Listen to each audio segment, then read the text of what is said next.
मेरा सवाल था, क्या मेरे नेबर मुझे चॉकलेट देती है ईस्टर में, क्रिसमस में और हैलोवीन में, और ये ओके होता है एक्सेप्ट करने का? हाँ ठीक है, ले लिया करो, क्या फ़र्क पड़ता है। नहीं लोगी हैलोवीन में तो आके तुमसे लेके जाते हैं, तुम्हें देती कहाँ है?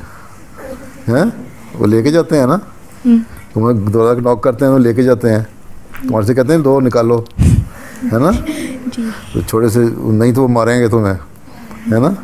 उनसे लड़ाई को रोकने के लिए ज़रूरी है थोड़े से चॉकलेट रख लिया करो जेब में, जब वो आएँ तो डाल के मुट्ठी भर के उनको दे दिए, ठीक है, कोई हर्ज नहीं है।